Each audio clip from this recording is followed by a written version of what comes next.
सत्ता में, नौकरी में, व्यवसाय में, हर क्षेत्र में हिस्सेदारी की बात कर रहे हैं। लेकिन जब लोग कावड़ लेने जाते हैं तो उसमें 99% लोग SC, ST, OBC के जाते हैं।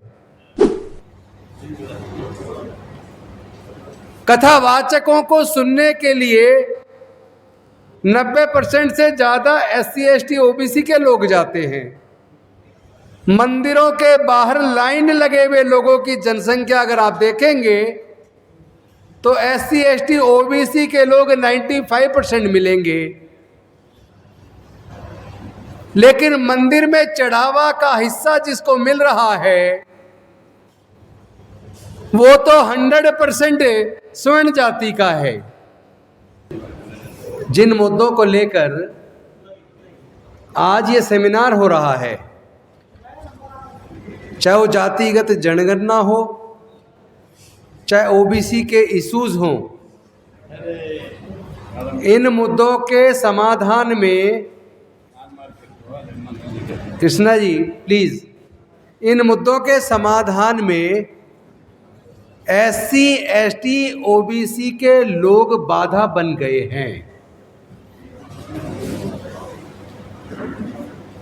दुख भी आपका है, दुख देने वाले दूसरे हैं और दुख को जारी रखने वाले आप लोग हैं। दुख से निवारण का मार्ग तो हमारे महापुरुष दे गए, लेकिन एक हम हैं जो दुख से मुक्ति चाहते ही नहीं। हमारे दिमाग से गुलामी दूर होने का नाम ही नहीं ले रही है। कुछ ऐसे भी क्षेत्र हैं जहां हमारा प्रतिनिधित्व हमारी जनसंख्या के परसेंटेज से कम 3 गुना है, लेकिन उस पे आप कभी बात नहीं करेंगे। मैं पूछना चाहता हूं, हम लोग जाति जनगणना की बात कर रहे हैं और जो जरूरी है होना भी चाहिए। हम हिस्सेदारी भागीदारी की बात कर रहे हैं देश के तमाम संसाधनों में, सत्ता में, नौकरी में, व्यवसाय में, हर क्षेत्र में हिस्सेदारी की बात कर रहे हैं। लेकिन जब लोग कावड़ लेने जाते हैं तो उसमें 99% लोग SC, ST, OBC के जाते हैं। कथावाचकों को सुनने के लिए 90% से ज्यादा SC, ST, OBC के लोग जाते हैं। मंदिरों के बाहर लाइन लगे हुए लोगों की जनसंख्या अगर आप देखेंगे तो SC, ST, OBC के लोग 95% मिलेंगे। लेकिन मंदिर में चढ़ावा का हिस्सा जिसको मिल रहा है वो तो 100% स्वर्ण जाति का है। देश की यूनिवर्सिटीज के अंदर जो वाइस चांसलर हैं, जो देश की यूनिवर्सिटीज को चलाते हैं और उनका प्रोफेसर्स का रिक्रूटमेंट जिनके कंट्रोल में है, वहां तो 98% वही लोग हैं। संसद के अंदर, लोकसभा, राज्यसभा में और विधानसभाओं में कम से कम 50% SC, ST, OBC के लोग हैं। लेकिन जो लोग संसद के अंदर हैं या विधानसभाओं के अंदर हैं, क्या वो जाति जनगणना के मुद्दों पर या SC, ST, OBC के मुद्दों पर कभी आपने उनको सड़क के ऊपर या संसद के अंदर लड़ते हुए देखा है? इक्का दुक्का लोग, हमारे सांसद और हमारे विधायक, इक्का दुक्का लोग कभी कभी सदन के अंदर इस मुद्दे पर बोल देते हैं, रस्म अदायगी कर देते हैं। लेकिन अगर देश की संसद के अंदर तमाम SC, ST, OBC के लोग, चाहे वो किसी भी पार्टी में हो, अगर वो जाति जनगणना हिस्सेदारी भागीदारी को लेकर संसद में खड़े हो जाए और वो कहे तब तक देश की संसद चलेगी नहीं जब तक जाति जनगणना हिस्सेदारी भागीदारी के लिए सरकार सहमति नहीं देती, उसी दिन सरकार घुटनों पर आकर हमारी इस मांग को स्वीकार कर लेगी।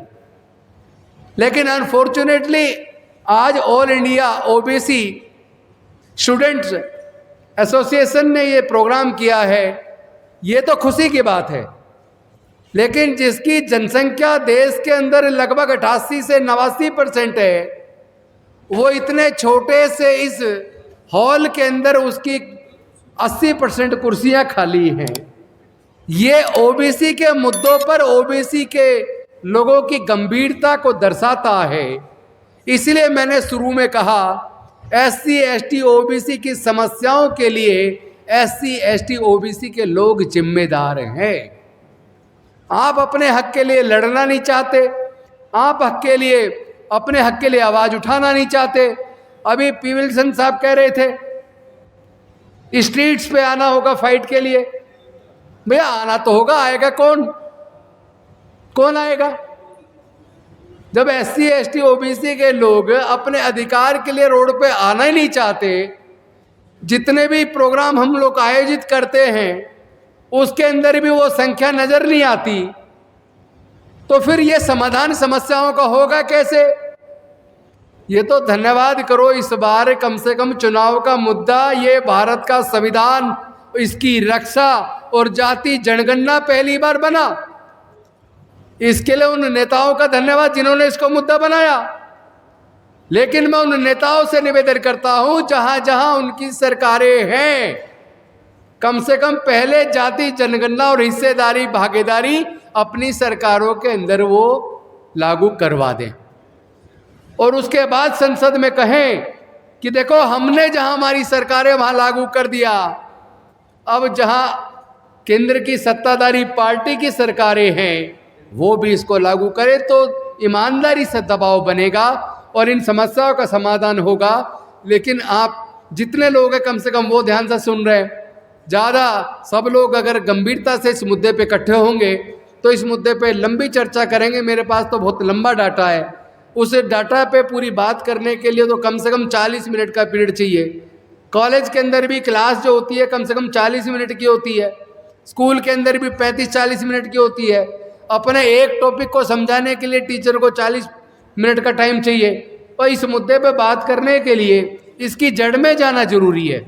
हम लोग बीमारी को तो कह रहे हैं बीमारी ठीक होनी चाहिए, कह रहे हैं ना बीमारी ठीक होनी चाहिए, लेकिन बीमारी का कारण असली क्या है, उस कारण की असली इलाज क्या है, उसको हम खोजने की कोशिश ही नहीं कर रहे। जब डॉक्टर को बीमारी समझ नहीं आती, वो दवाई दे देता है, मरीज दवाई खा लेता है, उसको आराम नहीं लगता, तो वो डॉक्टर भी उसकी बीमारी का असली कारण जानने के लिए, उसको डायग्नोज करने के लिए अनेकों प्रकार के ब्लड टेस्ट और दूसरे तरह के टेस्ट करवाता है। और जब टेस्ट करके उसको पता लग जाता असल कारण क्या है बीमारी का, फिर वो उसका इलाज करता है तो मरीज ठीक हो जाता है। लेकिन हम लोग बीमारी का असल कारण जानने की बजाय हम बिल्कुल उस कबूतर की तरह कर रहे हैं जो कबूतर बिल्ली को सामने आने पे आंख मींच लेता है और बिल्ली उस कबूतर को खा जाती है। भैया आंख मींचने से काम नहीं चलेगा, बीमारी का कारण जानो, उस कारण का निदान करो तो समस्या का समाधान हो जाएगा। आज और ज़्यादा समय नहीं लूँगा, बहुत बहुत धन्यवाद। नमो बुद्धाय। और एक से जात वर्ग का न हो करके इस देश की ताकत का है।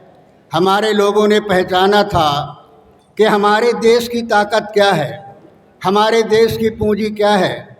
हमारे देश की ताकत, हमारे देश की पूंजी अगर है तो वही है जो इस देश के कर्मवीर समाज, मेहनत करने वाले लोग हैं, जो हर क्षेत्र में अपना खून और पसीना बहा करके देश के प्रगति और विकास की इबारत लिखते हैं। यही हमारे देश की ताकत है। और यही मान करके कि अगर हमारे देश की इस ताकत का मनोबल कमज़ोर होगा, अगर इनका विश्वास टूटेगा, तो टूटे हुए विश्वास से कोई भी देश प्रगति और विकास नहीं कर सकता। इस भावना के आधार पर संरक्षण की सोच को आगे बढ़ाया और इस देश में सामाजिक न्याय देने की बात कही गई। लेकिन साथियों, आज बड़े दुर्भाग्य के साथ कहना पड़ रहा है कि आज जो देश के हालत लग रहे हैं, एक ही शायर की बात याद आते हैं कि अब इस मुल्क के बर्बादी के आसार नज़र आते हैं और दिल्ली की हुकूमत पर बैठे हुए तानाशाह नज़र आते हैं। तानाशाह नजर आते हैं। अरे जब जरूरत पड़ी इस देश को लहू के, जब जरूरत पड़ी इस देश को लहू के, तो हमने दिया आपने दिया। अब इन तानाशाहों को हम ही बेईमान नजर आते हैं, हम ही बेईमान नजर आते हैं। आज ये हालत इस देश में पैदा हो रही है। आज मैं आपसे केवल एक प्रार्थना, ये लड़ाई हम लोग तो बात कर सकते हैं, कोई सलाह मशविरा दे सकते हैं, लेकिन ये लड़ाई हमारे नौजवानों को लड़नी होगी। और हमारा नौजवान जब इस लड़ाई के लिए आगे आएगा तभी इसमें कामयाबी मिलेगी, अन्यथा ये संभव नहीं है। आज जिस तरह से इस आवाज़ को इस देश के तरुणाई के प्रत्येक आदरणीय राहुल गांधी जी लड़ रहे हैं, राहुल गांधी ने खुले मन से किसी की परवाह नहीं किया।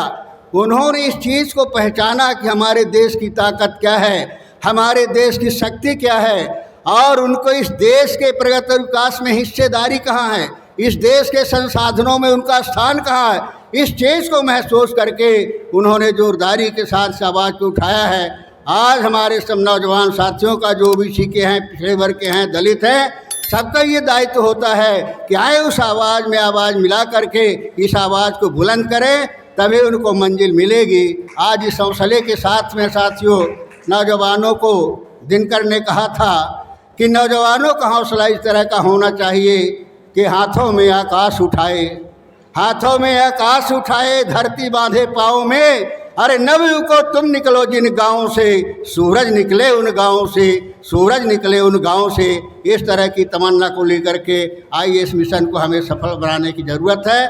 और ज़्यादा नहीं कहना चाहते, केवल एक ही निवेदन है कि ये लड़ाई जात की नहीं है, वर्ग की नहीं है, ये लड़ाई भारत के भविष्य की है, ये लड़ाई इंसानियत की है, ये लड़ाई मानवता की है, ये लड़ाई राष्ट्र की मजबूती की है, ये लड़ाई संवैधानिक प्रावधानों को बचाने की है, ये लड़ाई बाबा साहब अम्बेडकर के मिशन की है।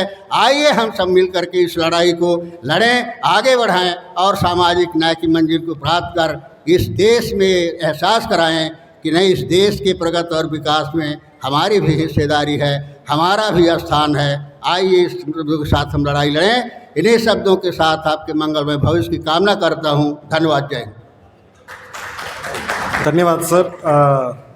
So actually Sir wants to leave, so I request V. Srinivas Gaudji, former Minister Telangana, to come onto the dais and occupy the dais. Please sir.